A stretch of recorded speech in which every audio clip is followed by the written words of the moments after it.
नमस्कार दोस्तों, pharmaceutical technical talks में मैं गोपाल मंडलोई आप सभी का स्वागत करता हूं एक और नए वीडियो के साथ। तो आज हम बात करने वाले हैं dirty equipment hold time study and clean equipment hold time study. ये एक बहुत ही इंपॉर्टेंट टॉपिक है with respect to the cleaning medicines. तो dirty equipment hold time study and clean equipment hold time study, इसको शॉर्ट फॉर्म में DEST and CEST भी कहते हैं। तो एक्चुअली कैसे करते हैं उसके पहले हम ये जान लेते हैं कि ये होता क्या है। तो dirty equipment hold time study क्या है कि जब भी हमारा मैन्युफैक्चरिंग एंड होता है, तो मैन्युफैक्चरिंग एंड होने से लेके जब तक हम इक्विपमेंट को क्लीनिंग स्टार्ट नहीं करते, उस ड्यूरेशन को हम बोलते हैं डर्टी। तो वो कितने टाइम तक हम इक्विपमेंट को डर्टी कंडीशन में होल्ड कर सकते हैं, तो ये हो गया हमारा डर्टी होल्ड टाइम। तो उसके लिए हमको एक स्टडी लगती है कि हम कब तक हमारे इक्विपमेंट को डर्टी कंडीशन में होल्ड कर सकते हैं। अब इसका होता है clean equipment hold time study, मतलब कि जब हमने क्लीन किया, क्लीन करने के बाद से जब तक हम नेक्स्ट जो हमारा प्रोडक्ट बनाने वाले हैं, जब तक हम उसको मैन्युफैक्चरिंग स्टार्ट नहीं करते, उस ड्यूरेशन को हम बोलते हैं clean equipment hold time study. तो उसका भी एक सर्टन अमाउंट, सर्टन क्राइटेरिया होता है कि हम उसको कब तक उस इक्विपमेंट को होल्ड कर सकते हैं।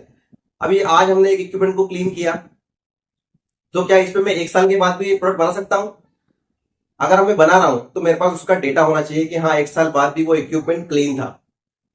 तो उसमें क्या होता है कि 1 साल तक अगर इक्विपमेंट हम होल्ड करते हैं तो उसमें माइक्रोबियल ग्रोथ होने के चांसेस ज्यादा रहते हैं, इसलिए हम इतना लंबा पीरियड नहीं लेंगे। तो इसका एक सर्टेन टाइम पीरियड होता है। अब हमको टाइम सिलेक्ट करना है कि कितने दिन के लिए स्टडी करना है। इसके पीछे का जो क्राइटेरिया है वो क्या है, हमको क्या देखना है कि हमारा जो हिस्टोरिकली, मतलब प्रीवियस आज तक हमारा इक्विपमेंट जितनी बार भी मैन्युफैक्चरिंग बैच एंड हुआ और उसके बाद जब हमने क्लीनिंग स्टार्ट किया, उसके बीच के टाइम कितने थे। तो हिस्टोरिकली हम 4 से 5 साल का अगर हमारे पास डेटा है तो हम उसको कलेक्ट कर सकते हैं। उस डेटा के बेस पे हम देखेंगे कि हमको अभी तक सबसे हाईएस्ट हमारा इक्विपमेंट कितने टाइम तक होल्ड था। तो हम देखेंगे कि हमारा इक्विपमेंट ऑलमोस्ट 48 आवर्स तक ही हमको हाईएस्ट वैल्यू मिला है कि 48 आवर्स में तो हमने हर बार क्लीन कर ही दिया है। तो ये हो गया डर्टी का। क्लीन इक्विपमेंट में क्या देखना है हमको कि हम जब भी क्लीन करते हैं, क्लीन करने के बाद कब तक हम उस प्रोडक्ट में उस इक्विपमेंट को यूज करते हैं, वो डेटा भी हम 5 ईयर का कलेक्ट कर सकते हैं। उसके बेस पे हम निकाल सकते, डेटा के बेस पे हम स्टडी कर सकते हैं कि हमारा इक्विपमेंट हाईएस्ट क्लीन इक्विपमेंट कितने दिन तक होल्ड रहा है। तो उसके बेस पे हम सपोज 15 डेज है, तो हम 15 डेज को एक हमारा कट ऑफ पीरियड डालेंगे, हम 15 डेज का स्टडी करेंगे। तो हम क्या करेंगे, अगर हमारा 15 डेज मिल रहा है तो हम 20 डेज का स्टडी करेंगे, जिसमें हम 15 डेज को प्रपोज कर सकते हैं। क्योंकि हमको हिस्टोरिकली 5 ईयर्स में कभी भी हमको रिक्वायरमेंट ही नहीं पड़ा है कि हमको इक्विपमेंट को 15 दिन से ज्यादा होल्ड करना है, या डर्टी कंडीशन में हमको 48 आवर्स से ज्यादा उसको होल्ड करना है। तो ये इसलिए हम उसको स्टडी करते हैं। इसका पर्पस क्या है, मतलब इसको हम करते क्यों है। इसको इसलिए करते हैं कि क्या होता है, कभी कभी जैसे लॉन्ग हॉलीडेज आ जाते हैं, सर्टेन टाइम पे हमारे हॉलीडेज आ जाते हैं, तो हम इक्विपमेंट को क्लीन नहीं कर पाते। हमारा बेच हॉलीडे जैसे दिवाली का लॉन्ग हॉलीडे रहता है, तो दिवाली के लॉन्ग हॉलीडे में अगर हमारा कोई बेच चल रहा है नाइट शिफ्ट में, वो सुबह मॉर्निंग में एंड हुआ, अब हमारे पास अगर स्टडी नहीं है 2 दिन और हमको हमारे प्लांट को शट डाउन करना है, तो उस केस में क्या करना पड़ेगा, हमको इक्विपमेंट को उस समय क्लीन करना पड़ेगा। लेकिन हमारे पास टाइम नहीं है क्योंकि हमको सुबह सुबह उसको प्लांट को शट डाउन करना है। तो उस केस में अगर हमारे पास 48 आवर्स का स्टडी है कि अब हमारा दिवाली के हॉलीडे 5 डेज की भी होते हैं, तो हम क्या कर सकते हैं, 5 डेज का भी होल्ड टाइम स्टडी परफॉर्म कर सकते हैं। अगर हमको हमारा study with in limit, with in okay मिलता है, तो हम उसको 5 डे के लिए भी इक्विपमेंट को होल्ड कर सकते हैं। तो नंबर ऑफ डेज कोई टाइम बाउंड नहीं है, मतलब किसी भी गाइडलाइन में ऐसा नहीं लिखा है कि आपको इतने दिन तक ही होल्ड करना है। अगर आपके पास डेटा है तो आप इक्विपमेंट को 10 दिन भी होल्ड कर सकते हैं, 20 दिन भी कर सकते हैं, 45 डेज भी कर सकते हैं, इवन 6 मंथ भी कर सकते हैं, बट आपके पास उसका डेटा होना चाहिए। अभी अगर हमको 6 मंथ का होल्डिंग टाइम कर रहे हैं, इसका मतलब कि हमारे यहाँ बेच ही नहीं बन रहा है, तो उस केस में हमको इक्विपमेंट इतना कभी होल्ड रहेगा ही नहीं। तो ठीक है, अगर कहीं पर ऐसा हो भी रहा है कि कोई सा प्लांट हमने इनिशियल बना लिया, लेकिन हमने उसका फाइलिंग कर दिया है, लेकिन अभी वहां पर कोई प्रोडक्ट नहीं बन रहा है, तो उस केस में हम हमारे इक्विपमेंट की स्टडी को बढ़ा भी सकते हैं। और जहां पर कंटिन्यूसली बेचेस मैन्युफैक्चर होते हैं, वहां पर हमको जनरली अगर हम इक्विपमेंट को होल्ड ही नहीं कर रहे, हम अगर 5 ईयर का डेटा देख रहे हैं और हमारे पास ऑलरेडी डेटा है, तो हम डेटा के बेस पे बोल सकते हैं कि हम मैक्सिमम हम 48 या 24 आवर्स में हम इक्विपमेंट को क्लीन कर ही देते हैं। आज तक हमको कभी ऐसा डिस्क्रिपेंसी नहीं मिला है। और इवन अगर हमारे पास डेटा के बेस पे अगर डेटा कलेक्टेड है, एक टेबुलेटेड फॉर्म में एक प्रॉपरली रिपोर्ट बना है, तो हम उसमें अगर हमने आज तक हमको कभी हमारा इक्विपमेंट 10 आवर्स तक भी होल्ड नहीं मिला है, हम इमीडिएट क्लीन करते हैं। जैसे हमारा बेच खत्म होता है, हम इक्विपमेंट को इमीडिएट क्लीन करते हैं, ना तो हम उसको डर्टी कंडीशन में होल्ड करते हैं। और जैसे ही हमारा बेच एंड हुआ, वैसे ही हम उसमें नया बेच स्टार्ट करते हैं with in 2 days, 3 days, 4 days या 5 डेज तक। तो इस केस में हम क्या कर सकते हैं, 2 या 3 डेज का स्टडी का रिक्वायरमेंट नहीं है, क्योंकि हमको उसमें कोई फेलियर नहीं मिल रहा है। और हमारे हर बेच में हम माइक्रोबियल का टेस्टिंग करते हैं, मतलब बेच फिनिश, अगर हम फिनिश को टेस्ट कर रहे हैं, वहां पर हमारा हर एक बेच में अगर माइक्रोबियल टेस्ट है, तो उसके बेस पे हम उसको जस्टिफाई कर सकते हैं कि हमको इस स्टडी का रिक्वायरमेंट नहीं है। बट अगर हमको, हमारे पास ऐसा डेटा जब तक नहीं है, हम डेटा के बेस पे बोल सकते हैं। अगर हमारा डेटा नहीं है तो हमको डेटा कलेक्ट करना है, और डेटा कलेक्ट करने में अगर हमको मिलता है कि हमारा इक्विपमेंट लॉन्ग टाइम के लिए होल्ड रहा है, तो हमको इक्विपमेंट का स्टडी करने का रिक्वायरमेंट कंपलसरी है। तो यहाँ पर जो स्टडी करना, हम इसमें क्या कर सकते हैं, अब हमारे पास मल्टीपल प्रोडक्ट्स है, तो क्या हमको सारे प्रोडक्ट के ऊपर करना है? हमको सारे प्रोडक्ट के ऊपर होल टाइम स्टडी नहीं करना है। हम यहाँ पर वर्स्ट केस अप्रोच का यूज कर सकते हैं, और उस वर्स्ट केस अप्रोच में हम केवल एक प्रोडक्ट को सिलेक्ट करके उस प्रोडक्ट के ऊपर स्टडी कर लेंगे, तो हमारे बाकी सारे प्रोडक्ट को कवर कर देगा।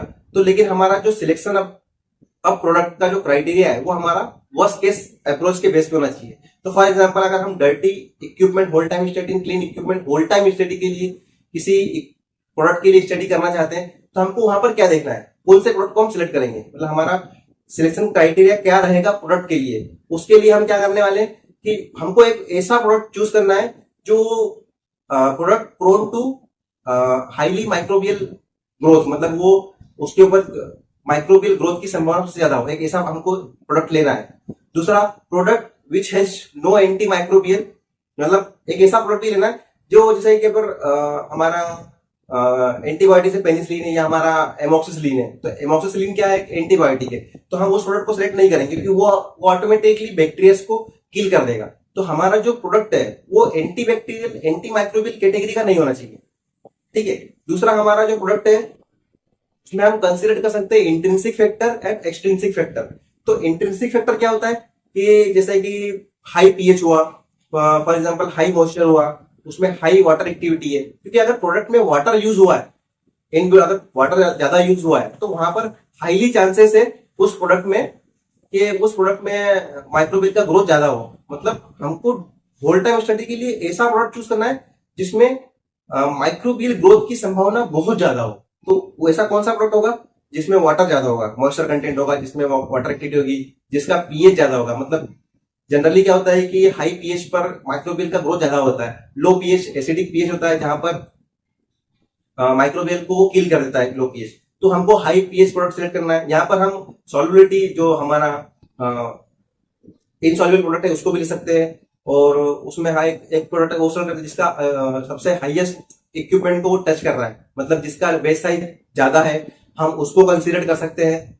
देन हमारा जो कुछ एक्सट्रिंसिक फैक्टर भी है, मतलब हम क्या करते हैं, जैसे कि जिस एरिया में रखा है उसका टेम्परेचर, अगर टेम्परेचर हाई होता है, जैसे 50 डिग्री का जो टेम्परेचर है, 40 to 50 डिग्री टेम्परेचर, ये बैक्टीरिया और माइक्रोबियल ग्रोथ के लिए एक मीडिया का काम करता है, मतलब उनके लिए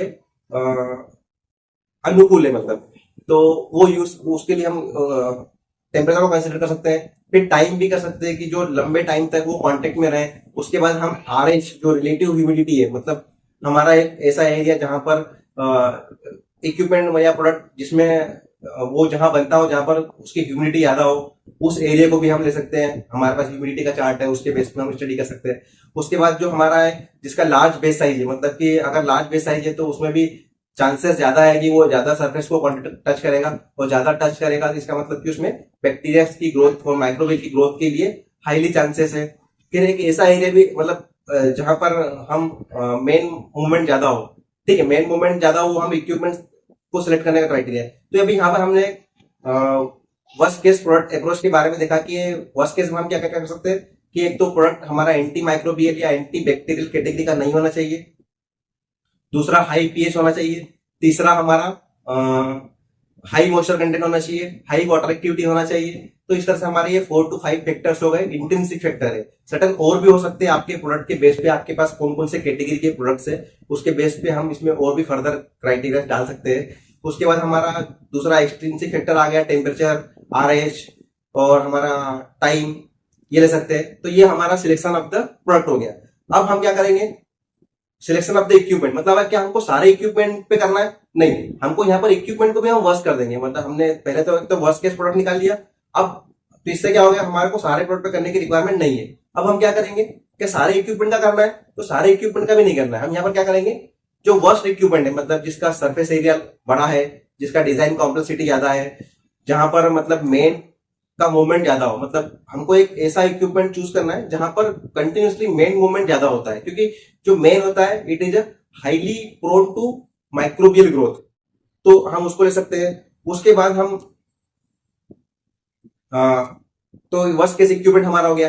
अब हमारे पास प्रोडक्ट वर्स्ट केस हो गया और हमारे पास इक्विपमेंट भी वर्स्ट केस हो गया। तो अब हमको क्या मिल गया, एक प्रोडक्ट मिल गया, एक इक्विपमेंट मिल गया। अब हमको स्टडी स्टार्ट करना है। तो स्टडी स्टार्ट करना है, सपोज अब मैं 48 आवर्स की एग्जांपल लेके बात कर रहा हूँ कि मेरे को dirty equipment hold time study 48 hours तक करना है और मेरा clean equipment hold time study 15 days तक करना है। इसको हम और इंक्रीज कर सकते हैं बेस्ड ऑन रिक्वायरमेंट। जैसे कि मैंने आपको पहले कहा था कि अगर आपके यहाँ पर डेटा के बेस पे आप उसको कंसिडर कर सकते हैं कि कितने टाइम आप कंसिडर करना है। तो मैं यहाँ पर 48 आवर्स एंड 15 डेज का एग्जांपल ले रहा हूँ। अब जैसे ही मेरा एक और सबसे इंपॉर्टेंट चीज की यहाँ पर अगर मेरे को डर्टी इक्विपमेंट में होल्ड टाइम करना है तो उसको पार्शियल क्लीन करके होल्ड नहीं करना है। क्योंकि अगर मैं हर बार पार्शियल क्लीन करके होल्ड करूंगा तो फिर मेरे को इक्विपमेंट को जब भी मेरा मैन्युफैक्चरिंग एंड होगा तो मेरे को बाय डिफॉल्ट मेरी उस बीपीसीआर में उसका पार्शियल क्लीनिंग का प्रोसीजर इनबिल्ड करना पड़ेगा। क्योंकि पॉसिबिलिटीज है अगर वो इनबिल्ड नहीं होगा तो कभी कोई पार्शियल क्लीनिंग करके होल्ड कर देगा, कभी कोई कंप्लीट क्लीनिंग विदाउट क्लीनिंग के ही उसको होल्ड कर देगा। तो इस केस में हमको जो स्टडी करना है वो वर्स्ट केस पे करना है, मतलब कि इक्विपमेंट को विदाउट पार्शियली क्लीन। जैसे ही हमारा मैन्युफैक्चरिंग एंड हुआ उस टाइम को हमको डालना है हमारे रिपोर्ट में, उस समय का हमको एरिया का टेम्परेचर, उस समय जो भी इंपॉर्टेंट टाइम डेट, जैसे टाइम दो कि हमने कब से हमारा बैच एंड हुआ, कब से हमने उसको होल्ड पे चालू किया। दूसरा उस एरिया का उस समय कंडीशन क्या था, वहां का आरएच क्या था, वहां का टेम्परेचर क्या था, वो डालना है। तो सब डर्टी के केस में हमको सबसे पहला 0 आवर्स मतलब इनिशियल सैंपल माइक्रोबियल का सैंपल केवल लेना है। और कई बार मैंने देखा है कि हम dirty equipment hold time study में विजुअली क्लीन चेक करते हैं और वो वहां पर लिखते भी विजुअली क्लीन होके। अभी डर्टी इक्विपमेंट को हम होल्ड करें वो विजुअली क्लीन कैसे हो सकता है। तो एक इस चीज का भी ध्यान रखिए कि हमको केवल यहाँ पर माइक्रोबियल का सैंपल ही भेजना है डर्टी के कंडीशन में। अब हमने पहला सैंपल भेज दिया डर्टी का, फिर हम क्या करेंगे, नेक्स्ट इंटरवल 12 आवर्स का ले सकते हैं। 12 आवर्स का सैंपल हम फिर से कलेक्ट करेंगे। यहाँ पर हमको इंपॉर्टेंट चीज ये देखना है कि हमारा जो लोकेशन है, सैंपलिंग का लोकेशन, जो प्रीवियस जहां से हमने इनिशियल आवर का लिया था वो सेम नहीं होना चाहिए। उसके बाद में हमको दूसरा लोकेशन, मतलब उसके साइड से दूसरा लोकेशन ले लेना है, फिर उसका तीसरा लोकेशन ले लेना है। ये हमको ऑलरेडी पहले से ही हमारे प्रोटोकॉल में डिफाइन कर देना है विद आइडेंटिफिकेशन कि हमको हमारा पहला सैंपल कहां से जाएगा, दूसरा कहां से जाएगा, तीसरा कहां से जाएगा। तो इनिशियल हो गया 12 आवर्स का हो गया, 24 आवर्स का हो गया, 36 आवर का हो गया और 48 आवर का हो गया और 60 आवर्स का हो गया। तो अगर हमको 48 आवर तक स्टडी करना है तो हम क्या करेंगे, 60 आवर्स तक जाएंगे। क्योंकि हमने 60 आवर्स तक स्टडी करेंगे। जब हमको 68 आवर का सैंपल होके मिल जाएगा तो हम एज अ सपोर्टिंग में कि अगर इन केस इन फ्यूचर कभी अगर 48 आवर्स को क्रॉस भी करता है तो हमारे पास 60 आवर्स का भी डेटा रहेगा, तो वहां पर हमारा इंपैक्ट लो हो जाएगा। तो उस केस में हम इसको थोड़ा एक इंटरवल ज्यादा करेंगे। तो हर इंटरवल पे हमको केवल माइक्रोबियल सैंपल ही लेना है। अब यहाँ पर जो रिजल्ट है, कई बार मतलब मैं देखता हूँ ऑडिट के टाइम पे कि इनिशियल जो रिजल्ट है ना वो 10 काउंट आए माइक्रोबियल के, और जो सेकंड है वो कम होते जा रहा है, मतलब डिक्रीजिंग हो रहा है।